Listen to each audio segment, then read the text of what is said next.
Estos que dicen que hablan en nombre del dolor de las víctimas de ETA son tan sinvergüenzas y tan caraduras que no respetan el dolor de las víctimas de ETA, puesto que dicen que cualquier cosa que les molesta es también ETA.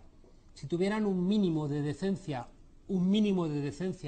entenderían que el dolor causado por ETA no se puede traducir y que las víctimas de ETA solamente dialogan con ese dolor. Dejen de llenarse la boca de mentiras, sobre todo porque ya nadie les cree.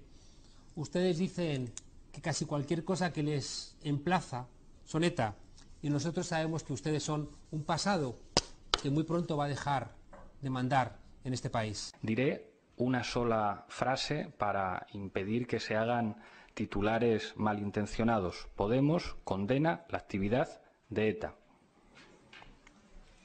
No hay frase posterior y no hay frase anterior. No puede haber otro titular. Monedero, portavoz de Podemos. Muy buenas tardes. ¿Cómo estás? Buenas tardes, Mamen. Oye, Podemos antes de nada, condena a ETA, ¿hay algún condena a ETA? Eso es lo primero que te iba a preguntar. Sí, buenas tardes, Podemos condena a ETA. Buenas tardes a los que nos están escuchando, Podemos condena a ETA. Buenas tardes a los que en cualquier ocasión con este programa, Podemos condena a ETA. Creo que el asunto no es ese, creo que es absolutamente evidente nuestra condena. Creo que hoy la discusión sería otra, sería que en el Parlamento Europeo están debatiendo acerca de si Pablo Iglesias va a ser el representante de la España del Sur en el Parlamento Europeo, pero no hablamos de eso. No. De lo que hay que hablar es que resulta que, igual que ayer Zapatero, hoy Pablo Iglesias es de ETA. Y con la condena de ETA, etcétera, etcétera. Con respecto a ETA, lo hemos dicho muchas veces, Podemos condena la actividad de ETA. Fin de la... El café estaba hirviendo. ETA. Se me han fundido un par de luces del pasillo. ETA. Decía la prensa canalla que Podemos era poco menos que el brazo secreto en Madrid de ETA. Y yo sin enterarme. Vamos a hablar de todo, pero vamos a aclarar varias cosas, porque la información que publica el diario El Mundo hace referencia a la Guardia Civil. Es como muy sospechoso, ¿no? Uno tiene la sensación de que lo que busca no la Guardia Civil, sino quien se lo haya ordenado, porque la Guardia Civil no obra por su cuenta, sino que seguramente el Ministerio del Interior lo que quiere es descalificar a Pablo Iglesias. La Guardia Civil, que es quien nos tendría que investigar, no nos puede investigar porque no está desmilitarizada y sigue dependiendo del Ministerio de Defensa para los ascensos. Y eso es lo que les da miedo, eso es lo que les preocupa, porque ahí hay una mayoría. Entonces ahí ya no les dan los números, porque entonces el problema no es Pablo, ni los demás candidatos, ni Podemos, ni los círculos. El problema es una mayoría social que está harta de que le gobiernen los corruptos. Y en esa mayoría social no sobra nadie. Hay que hablar con todo el mundo. Yo no sé si los 3 guardias civiles que nos están mirando nos están escuchando, pero estoy convencido que son gente honrada y que querrían trabajar para defender a su pueblo. Convencido estoy. No sobra nadie. Y estoy convencido que les encantaría recibir un aplauso popular como este, poniéndole las esposas a los golfos que nos roban a todos. Ojalá tengamos un país...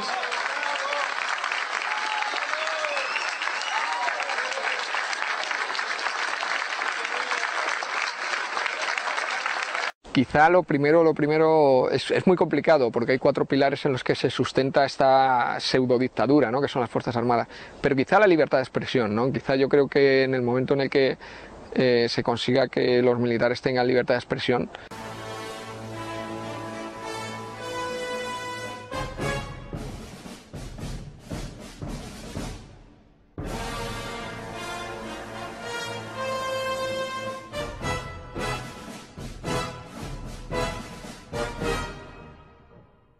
La mayor corrupción, afirma, se produce en el combustible, la compra de material y las contratas de comida. Comen 50 y el mando de turno justifica que comen 400. En su libro también denuncia la reforma del ejército, casi 60.000 mandos para 78.000 soldados, lo que provoca que no haya destinos para tanto alto mando. Esto da lugar a que efectivamente un señor esté mandando una piscina militar. Entonces, con a lo mejor 3 personas a su cargo o 4 personas. Un paso al frente, afirma, para cambiar un ejército en ocasiones medieval. Cuando un general dice, o un coronel dice, cógete el coche y ves a recoger a mi mujer, a ver si el soldado tiene valor de decir que... Y hay gente que es de la izquierda que dice, estoy en contra de los ejércitos. Vale. Y bueno, a todos en el fondo nos gustaría tener esa parte antimilitarista de decir, bueno, pues no necesitamos ejércitos, no hace falta que tengamos fuerzas armadas, vivamos sin fuerzas armadas y dediquemos esos recursos a otros recursos que desde luego son más importantes, o para mí lo son mucho más, como es la educación o como es la sanidad.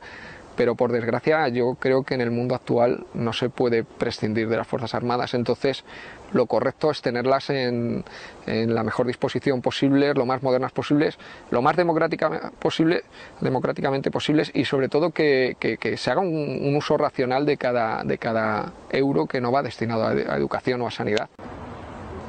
No sabéis cuánta gente de las Fuerzas Armadas está con nosotros. No sabéis cuánta. La mayoría de los militares pues tenemos un gran sentimiento de frustración, básicamente porque no tenemos libertad de expresión, ¿no? Yo creo que es una necesidad demasiado humana como para ocultarla o para reprimirla durante mucho tiempo, ¿no? Entonces al final el libro es una necesidad casi, ¿no? Y eso se ha demostrado en el nivel de ventas, ¿no? La mayoría de los militares han comprado este libro y creo que eso demuestra que teníamos mucha necesidad de contar nuestra historia. Tenemos Círculos Podemos de las Fuerzas Armadas. Eran policías y entonces uno se dio la vuelta y se acercó a nosotros y nosotros ya pensamos, joder, pues nos irá a cachear porque pensará que llevamos hachís o algo. ¿Y qué va? Y el tipo me dio la mano y me dijo, perdone, me habló de usted, soy policía municipal y me encanta lo que dice usted en la televisión. Creo que tiene usted razón. Y es como, hostias, algo está pasando. Pues claro que sí, pues claro que sí. Y a mí me encantaría hablar con ellos y decirles, claro, si seguramente hay muchísimos policías que les encantaría ponerle las esposas a un banquero, que les encantaría ponerle las esposas al responsable de que, porque también tienen familias y tienen hijos, les estén desahuciando, que estarían deseando. ¿Y eso cómo se consigue? Con poder político. Me gustaría también hablar con militares y discutir qué significa eso de la patria. ¿La patria qué es? ¿Amenazar a los catalanes y a los vascos?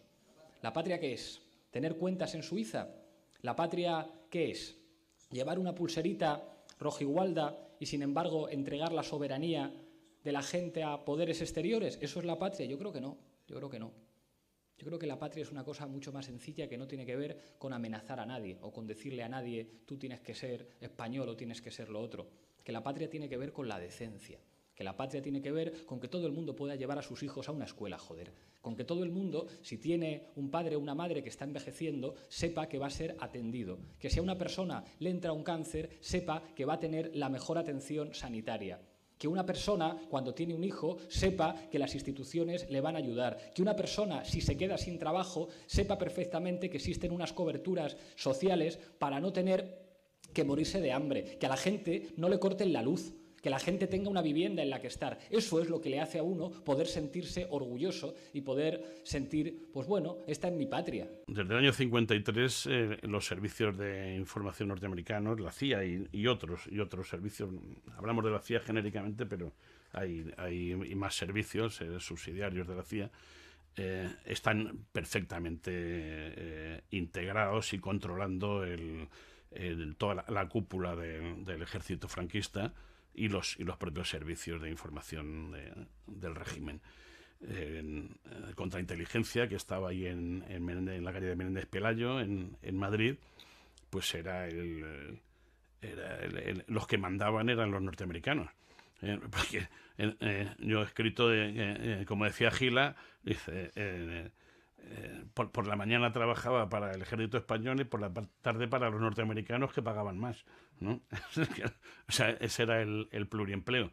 Había ahí un oficial que llegaba con el maletín norteamericano y repartía la tela entre los oficiales de contrainteligencia. Entonces se daba una circunstancia curiosa, y es que los miembros de la contrainteligencia del ejército español trabajaban para un servicio de inteligencia extranjero, ¿no? Que es lo que ocurría. Y luego ya, más avanzado, yo recuerdo que el coronel Perote me contaba, antes de llegar al CSID, cuando estaba en contrainteligencia, que el jefe de la estación de la CIA en la calle Serrano, en la embajada norteamericana, era el que llegaba allí y mandaba, era el jefe, Roland Edward Estes. Pero si ganamos, yo voy a estar más tranquilito sabiendo que una parte importante del ejército va a garantizar el triunfo de Podemos. Y que una parte de la policía va a garantizar el triunfo de Podemos. Ahí no somos ingenuos. Desde antes de la muerte de Franco, la CIA ya tenía contacto con todos los partidos políticos de España, incluido el Partido Comunista, PC de Santiago Carrillo, que era el que tenía mayor importancia, digamos, desde un punto de vista social, en sus estructuras de barrio, de sindicales, políticas y tal. Era el núcleo de verdad de la oposición al franquismo. Dentro de esta operación de actualización del franquismo, dirigida por los servicios norteamericanos y por los neofranquistas que salen de dentro del aparato, se decide que hay que formar también un grupo de oposición controlado, pero dirigido por gente de dentro del país. Entonces consideran que los viejos socialistas no valen, que están y que hay que hablar con gente más predispuesta a entender cuál es el proceso que hay que seguir. Y de hecho, yo he hablado con varios viejos oficiales, antiguos oficiales de los servicios de información, y me han confirmado, todos coinciden en que quien mejor entendió lo que había que hacer se llama Felipe González, un abogado sevillano que no tenía ninguna trayectoria militante y a quien los propios servicios de información de Carrero Blanco, el SECED, le proporcionan el pasaporte y le llevan a Suresnes para que se haga cargo del Partido Socialista renovado y liquide a todos los viejos militantes. Es una cuestión que a veces, Alfonso, va más allá de la izquierda y de la derecha. Es una cuestión de ser patriotas y ser decentes. Y en este país ningún gobierno ha sido ni patriota ni decente.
foes of justice tremble. This fight starts with me.